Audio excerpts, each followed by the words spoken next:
you all for joining us today for today's session, Building a Green Economy, How Britain and the Ohio Valley region are rethinking sustainable development. My name is Tommy Walters, and I'm the Communications and Development Director at the World Affairs Council of Pittsburgh. I'm excited to be here with you all today for this really interesting and timely discussion. This is day 3 of the Council's Redefining Global Learning Summit, and we have more lively discussions and opportunities to network with your peers later today and tomorrow. So please visit our summit webpage linked in the chat for times and additional information. This is our first entirely virtual and gathering, and we are able to put on events like this in thanks in large part to the generosity of our community. If you're able to support the council, we ask that you please visit worldpittsburgh.org/donate or connect with one of our team members via private message in the chat box. No matter the size, your gift will have a true impact on global learning opportunities here in the Pittsburgh region. This session will be recorded, and you will receive an email with a link to the recording, a survey, and additional resources. You can also subscribe to our YouTube channel to be notified of all uploads from the summit. And of course, you can find us on social media via Facebook, Twitter, and Instagram. I have the honor to introduce the moderator and speaker for today's conversation. Our moderator, Fred Brown, was appointed president and CEO of the Forbes Funds in January 2018. Prior to that time, Mr. Brown served as the president and CEO of the Homewood Children's Village. Mr. Brown has worked in nonprofit arena and in the public education sector for over 30 years. Dr. Marshall serves as the Associate Director of the Center for Sustainable Business in the Katz Graduate School of Business and College of Business Administration at the University of Pittsburgh. An award-winning instructor, her research focuses on how socioeconomic class, ethnicity, and gender intersect to influence cooperation in groups and the implications for policy making. Also, Deputy Consul General Young joined the British Consulate in New York this year. Previously, Ms. Young worked in the Prime Minister's office, referred to as number 10, where she was the Prime Minister's lead official on home affairs policy, a brief that covered everything from criminal justice reform to counterterrorism and immigration. She has a background in both international and domestic policy. Hannah's previous roles include establishing and leading the International Agreements Unit within the UK's Department for Exiting the EU, and as a senior advisor in the Prime Minister's Delivery Unit. As you can see, we have a great group of experts today, and we want all of you joining us and all of us together to be part of the conversation. So please submit questions to the chat box or raise a hand on your Zoom, and we'll make sure your questions are heard and answered. At this time, I'd like to hand it over to Fred. Thanks so much again, Fred, for being here, and take it away. Thomas, thank you, and I really appreciate this opportunity to spotlight the great work that Leslie is doing and make this connection between Hannah and the UK's work. I'm extremely excited about how we might use this opportunity to pivot and deepen relationships in ways that build sustainable partnerships. I want to thank everybody for joining us today in this partnership to offer a historic transformational process that includes all people from different walks of life. Leslie's work is seminal because it really creates a paradigm shift in how we think about rethinking the way we live, work, and play across race, ethnicity, gender, and socioeconomic strata. I want to tee this moment up by having people think about our work over a 30-year trajectory. And I want to make a couple significant points about things we might need to be concerned about with regards to inflection points. As you guys are well aware of, in 2020, we have had an election. And as a result of that election, we have some civil unrest and some healing that we have to do as a nation. In 2021, we anticipate having a significant impact in the US around rental and mortgage moratoriums being lifted and what kind of impact that's going to have on the sector. In 2022, we have to look at the impact of COVID and the recovery plan that's needed to put us back in the upright position. In 2023, there's going to be a significant need to address racial equity and how those ecosystems get created. 2024, how might we be addressing income inequality? 2025, what becomes the role of AI and machine learning in our world? In particular, what role does it play in the nonprofit sector? 2026, the projected impact of Medicare collapsing is of great concern. 2030, something that should be on everybody's radar. What are we doing about climate change? That is not an event, it's a process. How are we preparing ourselves to deal with that? 2040 in the US, the minority population will become the majority.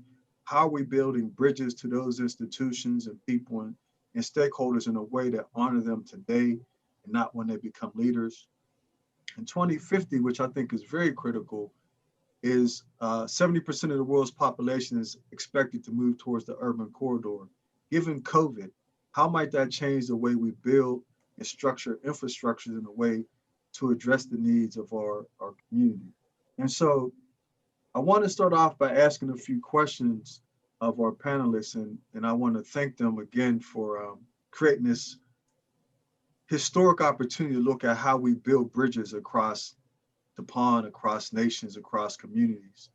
Given the need for global alliances like the Paris Climate Agreement and strategic partnerships, how does COP26 provide tangible, transformational, and collaborative activity that moves the needle on climate change? Hannah, would you like to start off answering that question? Sure. Well, thank you very much for having me here today. It's a great pleasure to speak to you.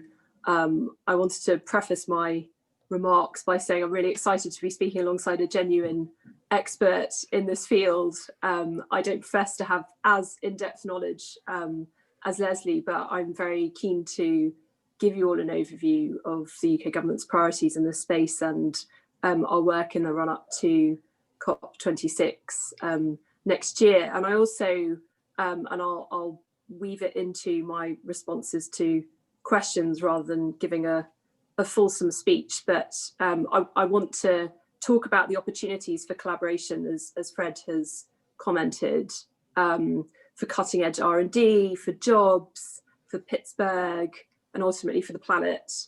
And I think there's a really strong economic case to be made to do that, and frankly, business as usual is not an option. But it isn't just an economic case; it's also a human, social case, because climate change impacts most negatively on the most vulnerable.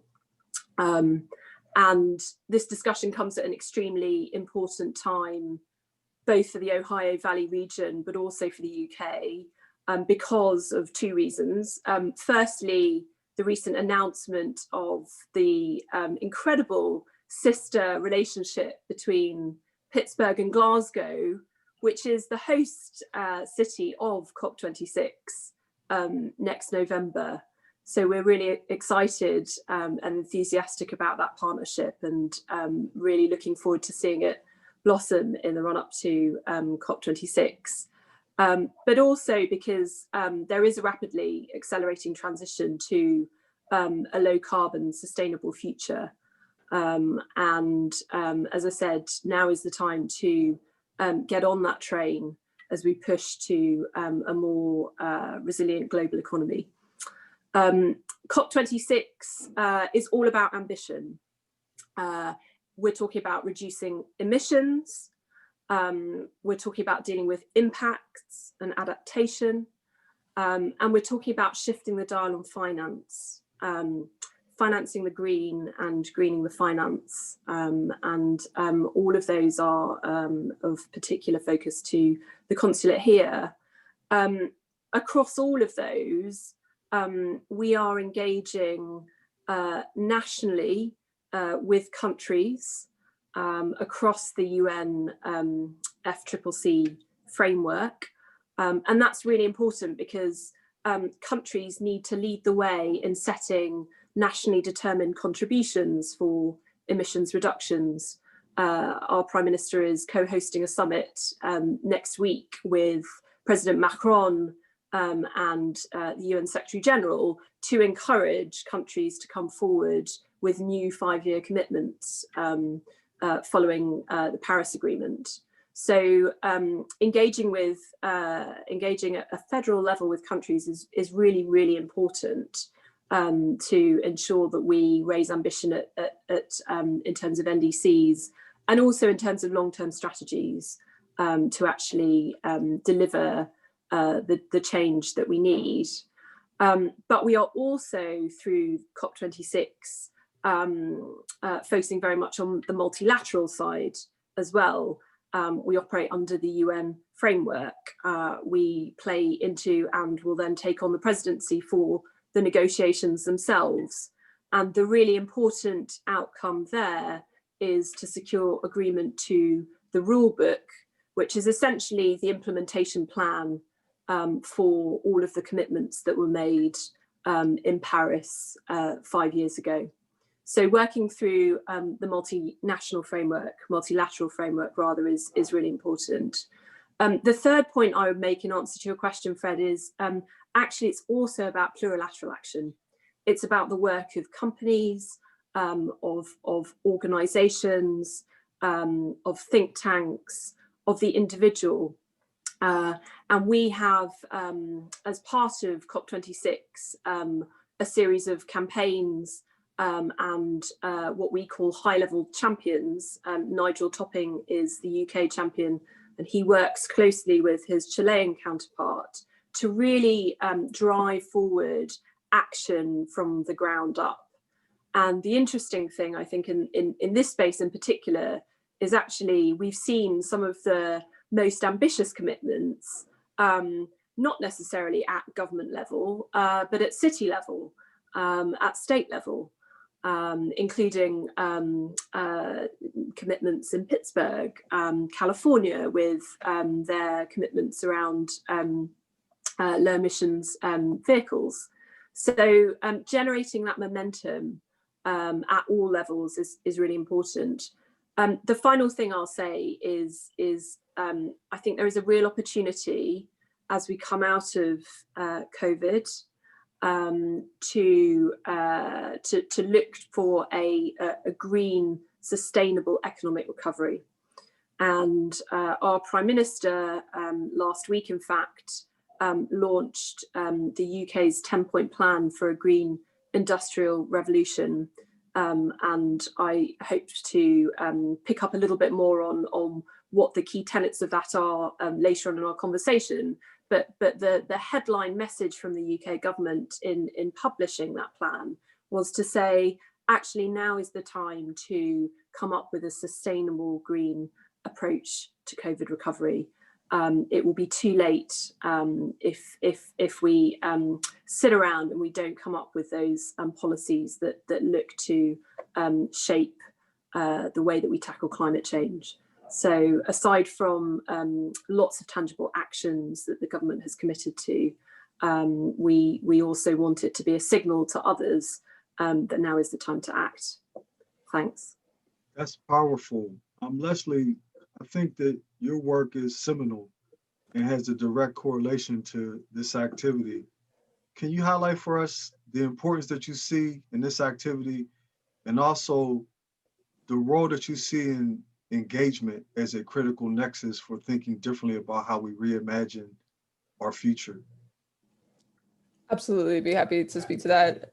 And as part of my answer, I just want to underscore that so much of what Hannah was just saying, I would want to say the same thing. I think about the importance of these international and global conversations to really drive things forward. The importance of international standard setting is really important for how we plan what our strategy is going to be. So when we look at the Marshall Plan for Middle America Roadmap, that I'll give a brief overview here of this in a second, especially focusing on that engagement piece, we adopt the IPCC targets of 50% emissions reduction by 2030 and net zero emissions by 2050, and work backwards from there to think about what would it take in terms of investment in our 4-state regional economy to get there.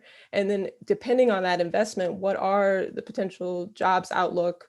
What's the potential impact on our communities? And then from there, how can we make sure that transition happens in a way that is about building equity rather than reinforcing or widening gaps that have long existed and continue to persist in our communities. And so in that respect, I think having these conversations, even if they're between countries, which is one of the many actors that's involved here, right? There's so much that we can do at the local level, as it was just highlighted by Hannah. And in fact, the origins of the MP4MA Roadmap was about really this city level, state level, community level. We have a tremendous partnership with our colleagues at the Reimagine Appalachia campaign, which is a grassroots community of environmental activists. There are a lot of connections to small, rural, suburban areas in our communities as well. And one of the things that really characterizes Middle America in the Ohio Valley and Upper Appalachia, the region that Kentucky, Ohio, Pennsylvania, and West Virginia belong to, at least the 4 states that we're focused on in the roadmap, is that we have smaller cities. We don't have the same large cities that exists on the coast of the United States, and we have more suburban and more rural areas. And when we look at our metropolitan statistical areas, so there's some unique features there that are really common to the middle part of the country, to Middle America. So what can we do within these communities to really develop a future that works for us, for all of us, and not just for some of us? So to take a step towards this question about engagement, Fred, when we think about the Marshall Plan for Middle America, we really see it as being driven by the opportunity to both address this harsh reality of climate change and to address these existing gaps in social and economic well-being that have been shaped by the entrenchment of racist and discriminatory institutions in our communities for a very long time, right? And those gaps are widening as a result of the pandemic. We know that from a number of research studies that continue to come out, that women, that people of color, immigrants, workers without a college education, and lower income Americans are all being hit harder by job disruptions, financial hardship as a result of the pandemic. And that for many, this period is really the culmination of political, economic, environmental, public health, and social justice crises. These are not news to many people, but we are seeing them intensified in the current climate. And the Marshall Plan for Middle America Roadmap, which we call the MP4MA for short, is a 44-page research-driven document that envisions a path forward for the Ohio River Valley and Upper Appalachia that seeks to tackle all of these challenges concurrently and treating them like the interrelated challenges that they are, and not acting as though any one of them can be tackled on its own without considering the ways that they intersect with each other. And so it's inspired by the European Marshall Plan. It's this idea of massive public and private investment to drive economic recovery, to drive the development of democratic institutions. In our region, we're suggesting that we need to use that investment in public and private investment to mobilize cleaner, more diversified energy infrastructure development across our region, as we see the global markets shifting away from fossil fuels in large part in response to the need to address our behaviors and practices in the face of climate change. How can we rebuild our local energy infrastructure to be part of that future-oriented solution, to really be leading at the forefront of that, rather than risking falling further behind as a region that is historically reliant on fossil fuels and has been a big part of building that piece of the global economy? And how can we do that in an intentional way, right? So if we have this investment, we're going to drive it to build out this infrastructure, to create new jobs and things like that.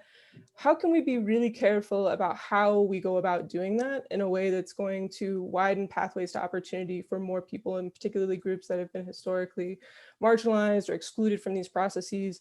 The US energy economy is one of the most homogenous economies that we have. It is predominantly dominated by white middle-class men in terms of who hold these jobs.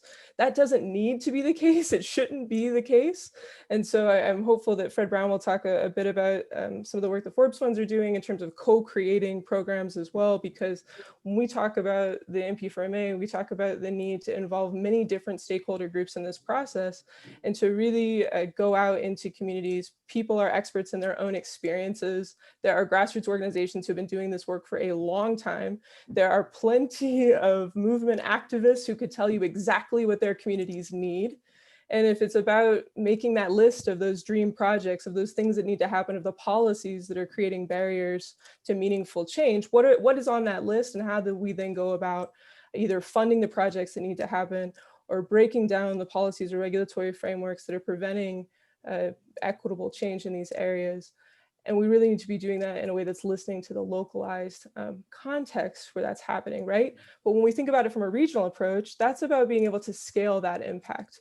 So there's a lot we can do by working together, even if we recognize that we might have more specific, individualized, contextual challenges in our cities or communities, but what can we do together as a whole? So that's really what we have in mind here, and I'm happy to go into the specifics on some of the economics, but we want to get ahead of this change, right? In the 1980s, the failure to prepare for deindustrialization in our region in terms of manufacturing, it took 30 plus years to climb out of the hole that our communities were left in with the departure of some of the steel and manufacturing. This time we can get ahead of it. We can build out new opportunities, and they don't just exist in cities, but cities can be this tent pole, as our colleagues in the mayor's office like to talk about it, for the smaller communities that surround us. So I'm looking forward to having more discussion about this. Well, Leslie, you just gave me a bunch of chill bumps. I don't know how anybody else feels, but this is exciting work. And I will share with the audience very quickly, 34 months ago when I took over at the Forbes funds, I had a vision to optimize the nonprofit sector and to increase our effectiveness and efficiency, as my 38-year history of doing the work saw gaps in our delivery system at the formal, mediated, and informal service delivery level. And so we restructured our grant making after I froze our assets for a quarter, and we increased our grant making by 400%. That shift was a direct correlation to the work we did with the London School of Systems Change that really taught us how to optimize systems.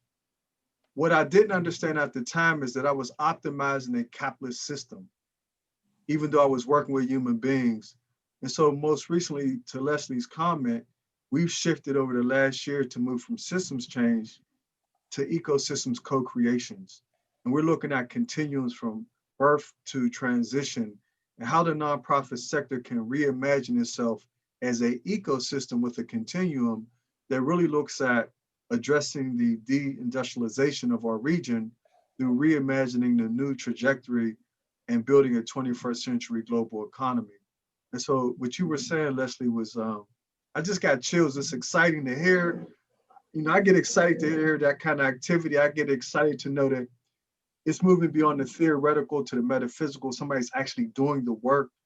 And having been a part of some of your previous activity, I really enjoyed the four-state collaboration and how that's breaking down walls and barriers that historically have been created for a myriad of reasons, but now is allowing us to really revisit what does the role of collaboration look like in the 21st century global economy. Given that we've had a long history of, I would say, collaboration in the past, because I really haven't really seen real collaboration. I've seen co-opted frameworks and confederated efforts, but not real collaboration. I digress. But anyway, what have concerned you about the specific things that are needed to reach a broad spectrum of supporters and to really ensure universal adoption of these ideas, Leslie and Hannah? Because what you're talking about, for some people, this is the first time they really heard of this work. In many communities of color, when I talk about climate change, people don't know what I'm referring to.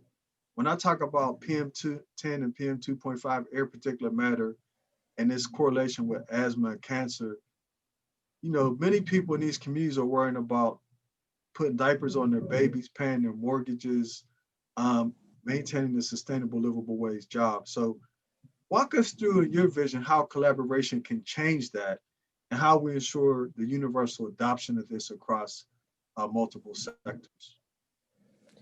So I think the messenger is key, right? And that's embedded in your question there, right? I mean, I think part of why we want to work so closely with organizations that have a long history of being rooted in these communities and doing really powerful work, or newer organizations that are really establishing themselves, like the Coalfield Development Corporation in West Virginia, which is a grassroots effort that was started by Brandon Dennison to take out of work coal miners and find them new jobs. And what does that look like? And how do we build new entrepreneurial endeavors in communities where they need to do that to adapt, they need to adapt to survive, right? This is a matter of finding dignified work because there isn't any, and creating it where there isn't any, right? And then how do you put those pieces in place? And I think who the messenger is matters, and it matters in urban communities, it matters in rural communities. And you're more likely to listen to people that you have a pre-existing relationship with. So the more that we can get that message out and through different avenues, right? We can't assume that everyone is going to be able to jump on a Zoom call to have these discussions. That's not a solution when we don't have digital infrastructure. One of those things that one policy push, one initiative, if we had broadband access across our 4-state region, for all community members, that is an equity issue in both urban and rural environments. What broadband access gives people the capacity to participate in, and not just about having access, but affordable access, right? It's no good if you provide access, but then people can't afford it. They don't have the devices they might need to access it or use it or things like that, right? So there are a lot of people who are doing work on these issues. There are incredible research universities in our communities. There are think tanks that focus specifically on the Ohio River Valley in terms of the solutions that could be built here. And I think a big part of getting people on board with this conversation is about helping people understand, and I know you've done quite a bit of this work, Fred, as well, is that these transitions are already happening in our region. These are not things that are only happening in California or in New York or in Europe. We have the largest solar array in the country is outside Cincinnati, Ohio, right? And that was a massive undertaking that was done intentionally by the city of Cincinnati to build out this solar array, to do it in a place that would provide jobs to people in rural and suburban communities outside of Cincinnati, that would provide renewable electricity to the grid for Cincinnati residents. The lead contractor on that project is a Black business owner. That is intentional if you talk to the city of Cincinnati. So it's about really developing these local economies with local resources, but that scale that's required really requires these partnerships. So I think showing people that these are not stories about things that are happening elsewhere, they're happening right here in our communities is essential. And that includes solar arrays in West Virginia, that includes new housing development that's being paid for by the AFL-CIO's Housing Investment Trust in rural West Virginia. That includes the city of Louisville's pushing for digitalization, digital access as well, and Louisville is an equity issue. And in Pittsburgh, we're doing some pretty incredible stuff, as you already alluded to, with the 2030 districts. We have the largest 2030 district in the country in terms of committed commercial property owners who are committed to reductions that are going to help us meet these climate targets. And then having those commitments requires workforce development. We have labor unions committing to pipeline programs that are going to get more women, more people of color into labor unions. And then not just getting people in on the ground floor, but we need to think about pathways, right, to leadership roles, to people to be able to grow in those positions. So I think it is all interrelated. But I want to stop there as well. Hannah, Leslie laid out a very robust framework that's cross-sectoral and fuses together a series of systems that historically have not worked together. Can you share with us how the UK is tackling similar challenges? And also, can you speak to the role of diversity in your thought process with addressing some of these issues? Yeah, of course. And I agree with a lot of what Leslie has said. I mean, just to make a couple of further points on your previous question, Fred, I think another key argument, if you are going to really enact change on the ground, is you need to be able to make the economic argument for why transition makes sense to people. as we've said, this is happening anyway, but you need to take people with you in understanding why it is better for them, for their families, for their future job security, that they also look to diversify into low carbon technologies. And the economics have changed over the years. Low carbon tech is a lot cheaper often, or soon to be cheaper. Particularly the UK's seen, in offshore wind over the past 10 years, setting clear government policies, incentives, subsidies, and implementation frameworks has meant that sector has really thrived. And that's one of the reasons why we've managed to almost take coal out of our energy mix.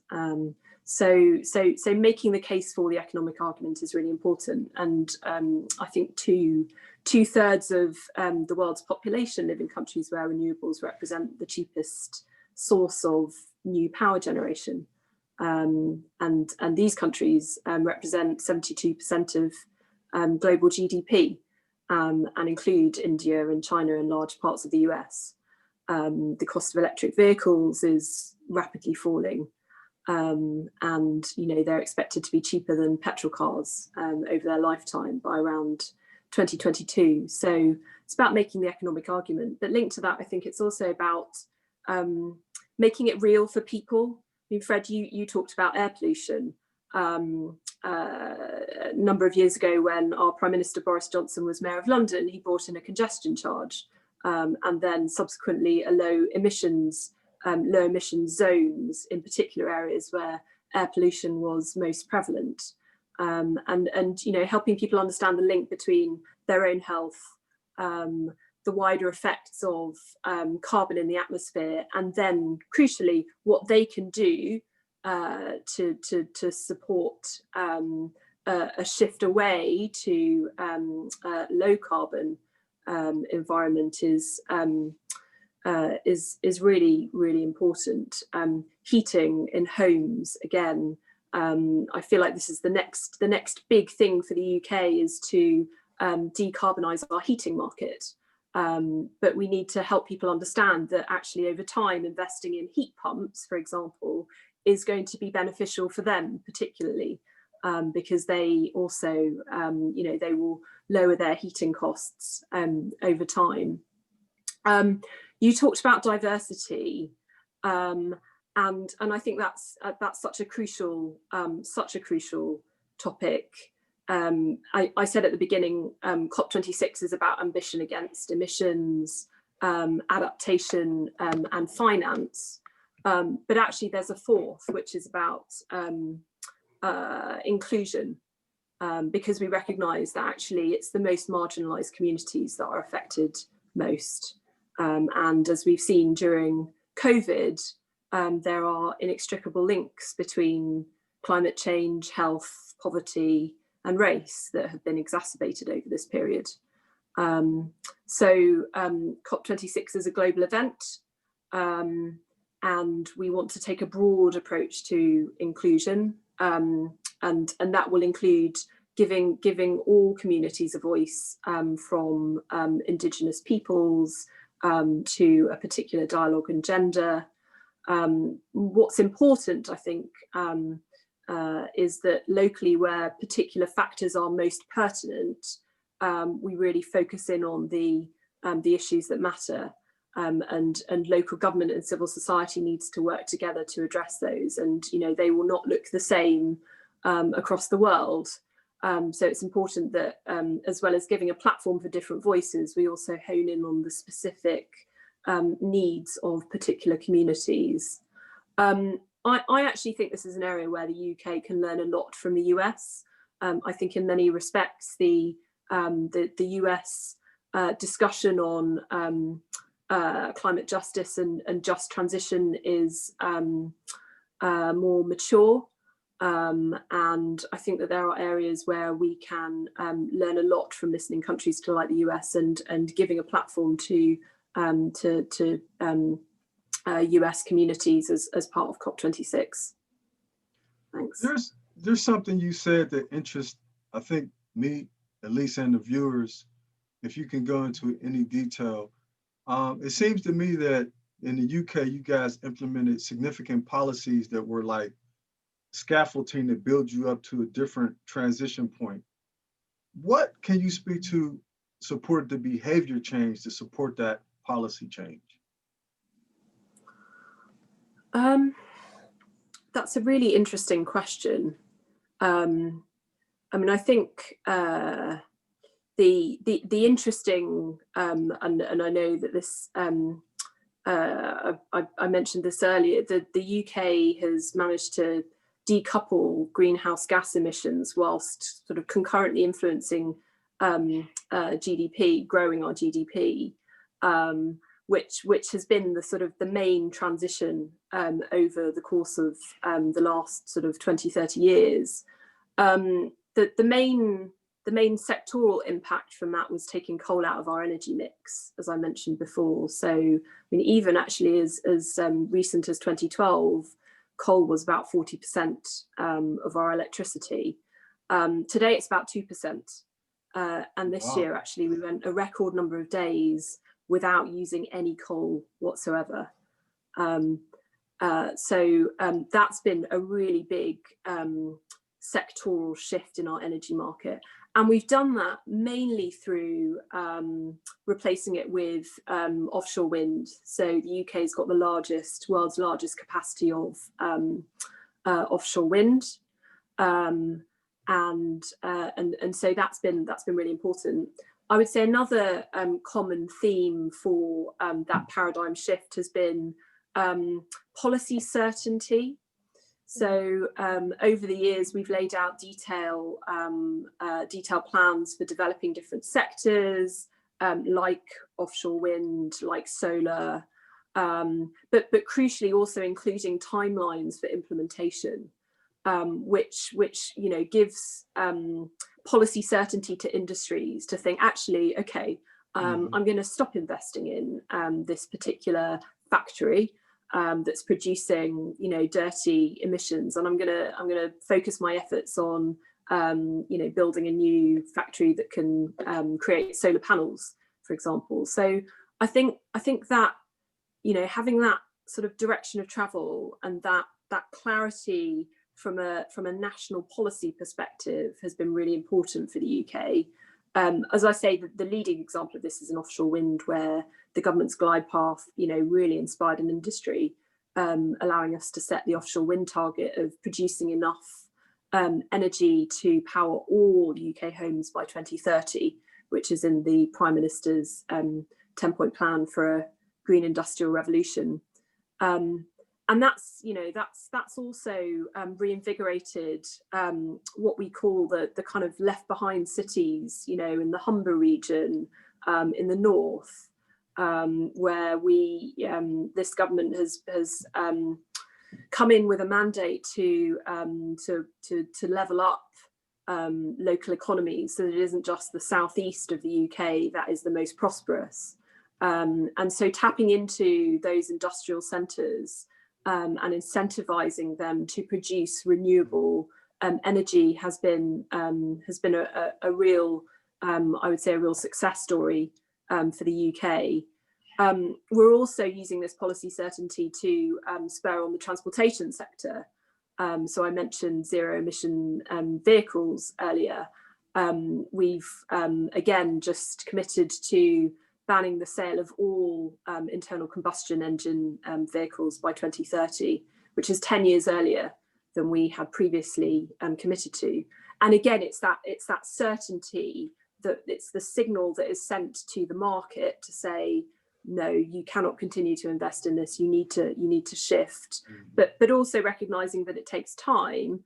And so working with industry to understand, what is the most ambitious timeframe to be able to make that transition is really important. And I mean, internal combustion is really fascinating, because if you look at the commitments over the years, there's been almost a kind of cat and mouse game between government and industry, where government has said, okay, we're going to set this target, this date now, and industry has said, okay, yeah, you know what, we can do that. And then government said, okay, well then how about bringing it forward a little bit? And industry has kept pace. And so now we're in the space where, as I say, we're able to work towards 2030 to stop all sale of new petrol and diesel cars, and then also hybrid cars in 2035, because we're giving that policy certainty to the market. And I think finally, just to say, you know, crucially, the UK has proven that it's not a trade-off. You can grow your economy and be greener. And I think some of the previous, previously people would say you could only grow your economy, with more emissions and more production. And actually, if you look at the history of the UK's relationship with the commitments that I've made, that I've talked about, we've proved that actually, that isn't a trade-off anymore. You can grow your economy and you can play your part as well. Thank you. You know, Leslie, America is built on this notion of competition and Lyndon Baines Johnson's pull yourself up by your own bootstraps mentality. How does the Marshall Middle America Roadmap play a critical role in helping to bridge disinvested Rust Belt cities and create new pathways to revive those cities towards a 21st century global economy? How do you see that really transpiring at scale? I think first off, that quote, right, is a total myth, right, that sets you up for failure right away, right? Because we know that this isn't actually how things work, and I know you know this. So I appreciate that setup, because I think it's important to the task that we face here. What these cities are doing to set themselves up that's really transformative, and we talk about a lot in the plan, is about the potential to catalyze financing from a variety of sources, right? So we talk both about the need for public and private investment to really push this forward, and that can come from a variety of sources. So some of the really innovative things that are happening in our region have to do with using, for example, city pension funds from municipal employees, city pension funds, and reinvesting those in projects that are taking place in our communities. So rather than those funds being put into investment funds that are being traded on Wall Street, like how can we use those investments and what we might call economically targeted investments in our community to generate value and keep that wealth here in our local economy, keep that money circulating locally, and improving local businesses, local opportunities, and things like that. So there's some really innovative stuff. Pittsburgh is leading in that area in terms of pension funds. There are a number of public-private partnerships for investment. There is a role to be played by, like, as I mentioned before, the AFL-CIO has a housing investment trust, which is investing in housing in West Virginia to provide housing for teachers in rural parts of that state where there isn't enough housing stock to support the local public education system in a meaningful way. And we talk about this kind of infrastructure that's being funded is really important to building up these communities, to well-being in these communities, and so on. So I think that the 21st century lens here is about being really creative with new financial solutions. It's about being really intentional, as I talked about before, in the kind of policies that you're requiring. So companies, I think, are coming to the table so I really appreciated Hannah's comments about the role of business and industry as part of this conversation, because one of the things, we're a Center for Sustainable Business. We're part of this conversation because we work with companies who are looking to transform their business models to be more sustainable. And we think about that in terms of equity, environment, and economics, not just in terms of waste reduction or emissions. So our role in this, we really want to push for working with companies, including with fossil fuel companies, to figure out what they're going to look like, what are those business models going to look like as they transition. And that's all part of this Marshall Plan. And so when I think about what the role that cities can play, it is on a regulatory framework, it is on a financial framework, it's in a purchasing and procurement framework, right? So a lot of the cities in this region, including Columbus and Pittsburgh, are looking to buy electric vehicles for city fleets. They are looking to municipal aggregation as a way to source clean energy for residents and to make it cheaper for residents. So we need to be really careful that we aren't passing on costs to taxpayers as opposed to ratepayers, right? So your electricity bills are going up, but we're getting clean energy that creates huge gaps for people in our communities who are struggling to pay those bills to begin with. So to your point earlier, Fred, if people are trying to keep the lights on and we tell them it's clean energy, it's just going to cost a lot more. That's going to hit people really differently, right? And there's no reason for it. As Hannah was pointing out, the technology is moving so fast. So I think there's tremendous opportunity to do this in our cities, but also in those rural communities. Both of you speak very cogently about policies, practices, governmental regulations, regulatory systems applications, and you really are creating a roadmap for how we can transform cities, counties, states, countries. Can you share with us, what is the role and importance at a global level of race and equity in factoring in our overall ideas and practices to combat climate change and support COP26?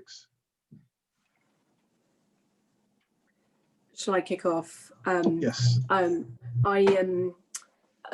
apologies if I'm covering some of the ground that I talked about previously, because as I said earlier, we want to make COP26 the most inclusive event, and I actually would very much like to hear from Leslie on this, because as I said, I think the US has a much more vibrant and mature discussion on how to ensure that we look at the impact on particular communities and factor that into our policy making.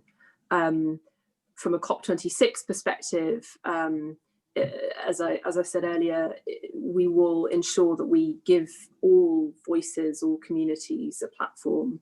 I spoke before about the importance of national governments and multilateral frameworks, but fundamentally it's about people on the ground. We can have the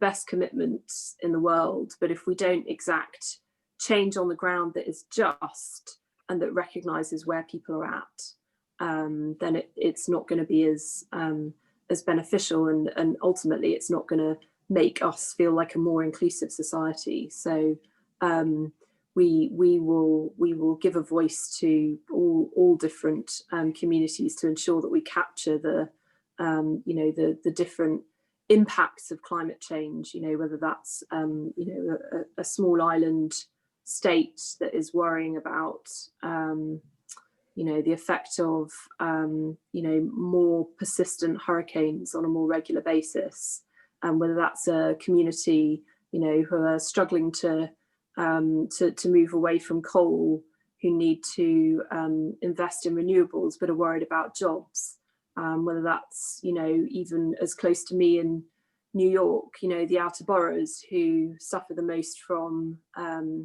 air pollution and emissions from vehicles. It's really important that we understand these issues, we give them a platform, and also meet people where they're at and understand the implications locally. But really keen to hear from Leslie on this, particularly from your work, in terms of what these communities actually are looking for from policymakers, like our COP team. Leslie, as we wrap up, can you roll your response to that question to the audience, as well as some closing remarks that you think are critical that we need to kind of pay attention to? Sure. So I actually think the example of air pollution in New York outer boroughs is a great one, in terms of where you see distribution facilities for large retailers and where trucks are idling, the concentration of air pollution there. If these corporations shift to electric vehicles and the potential to reduce emissions, the potential impact on air pollution that's affecting communities that are in proximity to those distribution centers. I mean, there's a lot that companies, a single company can have a huge impact when it adjusts these kind of operations.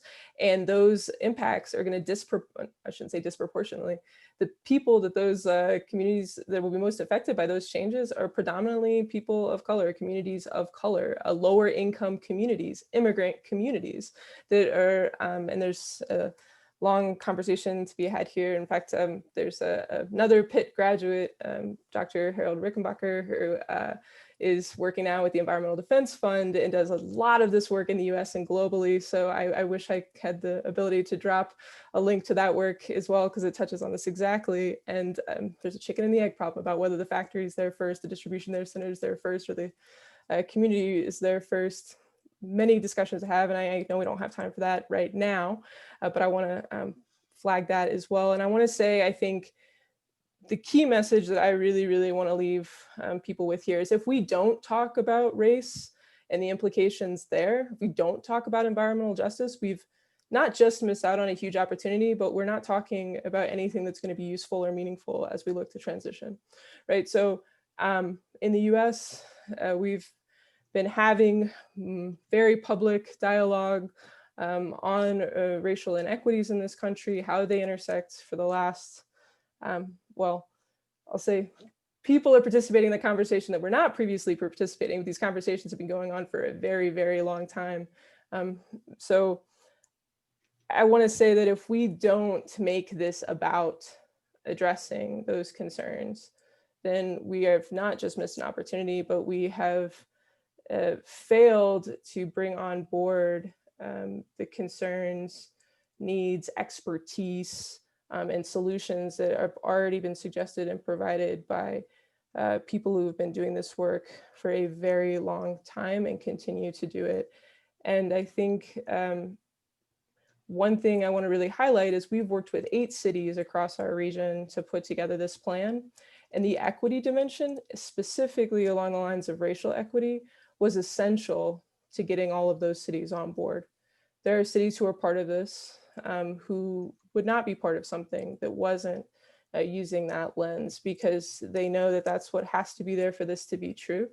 We have a lot of work to do to actually meaningfully engage with the diverse groups that are represented in these cities and in these communities between cities in our region. This is just the beginning. It's just a starting point. We want to put this out there, and we want to hear from people, and we're looking to build out this network now. So I think if anyone is listening to this and wants to be more involved, you can find more information about the Marshall Plan on the Center for Sustainable Business website, and I will drop that link into the chat. But please reach out to me if you are an individual, you represent an organization, you have a company, if you just want to know how you can be more involved or be aware of what's coming, because we really do want to keep this momentum going. Thank you. Hannah, can you take a few minutes to highlight some key messages you would like to share with us? Sure. Well, I wanted to go back to the Prime Minister's 10-point plan that we published last week, because I think there are 3 themes in particular that I wanted to draw out, where I think the Ohio Valley region could partner with the UK going forward. And Leslie and I will need to take it offline and work out how we can bring our respective teams together to look at it further. And all of these are commitments in our plan. 1 is carbon capture, 2 is low carbon hydrogen, and 3 is nuclear. So for carbon capture, the UK will establish 2 clusters in our industrial heartlands by the mid-2020s and aim to create a further 2 by 2030. And the plan is that these clusters would capture up to 10 megatrons of carbon dioxide a year. So the equivalent to the emissions of our entire Humber region. And they'll be backed up by a carbon capture infrastructure fund to the tune of 1.3 billion and are expected to generate up to 50,000 jobs over the next decade. So I think that's a really interesting area where I could see, partnership. Carbon capture infrastructure will also provide an opportunity to produce low carbon hydrogen at scale. and the UK is already a world leader in investigating the use of hydrogen for heating. But we're keen to look at how we can move that on and support the industry further, including with a hydrogen fund that we've announced. And our energy companies are going to soon announce a 300 home demonstration to see how we can use existing infrastructure, piping under houses to pump hydrogen into heating systems rather than natural gas. And in the nuclear field, we're looking to invest in the next generation of nuclear tech. That includes up to 200 million for a research and development program on advanced modular reactors. They operate at a higher heat and can complement investments in carbon capture and hydrogen. So I just wanted to mention those because I really think that those the industries from across the Ohio Valley region can, benefit from further development of these kinds of sectors to boost economy, lower emissions, and obviously cutting across these three areas are common themes around R&D, jobs, cutting edge technology. So we'd really welcome the opportunity to partner in these areas. Finally, I just wanted to sort of circle back on a point I made at the beginning. Climate change is accelerating. That's a fact. The science says so. We see it every day. But the world's response is also accelerating. And there's a huge opportunity as we come out of COVID to leverage all of the best practice, all of the goodwill, all of the understanding that we've seen, and all of the commitments that have been made from across the world, from Pittsburgh out, to really put our foot on the I was going to say gas, that's not the right word, the electric pedal of ambition. And that's what COP26 is all about. It's about raising ambition to tackle this, existential challenge for all of us. So I'm very grateful to be with you all today to talk about that. Well, as I started off this panel with you guys, I was super excited, had chill bumps. And so I just want to thank Leslie for your leadership in our sector and for your great work. Hannah, I want to thank you for offering a olive branch to collaborate with us across the pond and share the learnings that you guys have brought to bear in a 10-point plan, and this potential application through a cross-sectoral partnership is great. I'm honored to be a part of this conversation and will be honored to be a part of any of the planning that goes forward in any way possible that we can support that work. I want to turn it back over to Thomas for closing remarks. This has been great. I hope everybody who's been on this panel call is excited as I am and begins to consider how we play a critical role in our region's new trajectory. Thank you. Thanks so much, Fred, Leslie, and Hannah, for taking the time with us this morning for a great conversation. I'm inspired. I think this was a great way to start the day, and so glad to have all of you with us. Please be sure to check out our virtual feedback wall that Joe will post to our chat. I'd love for each of you to give some feedback or some final thoughts in there as well, so we can capture them. We'll be monitoring the feedback wall also internally to make improvements and to soak up the things that you are presenting and have shared with us. So if you think of more, please come back and share some other ideas and thoughts. We hope to continue the conversation on redefining global learning and would love to hear your takeaways from today's session. We invite you to join us for the last day of our summit, which is tomorrow. We'll be diving into emergent learning and creative facilitation. Click on our summit webpage to learn more about the fun things we have in store to sign up. And here's to wishing you a connected engagement with lots of redefined learning. Thank you all so much again, and we hope to see you and be with you, maybe at some point over the next couple of days and in the future. Thank you so much. Thank you. Thank you, guys. Be Thank safe you. out there. Wear a mask. Yes. Thanks, Fred. Yep. Take care, everyone. Thank you.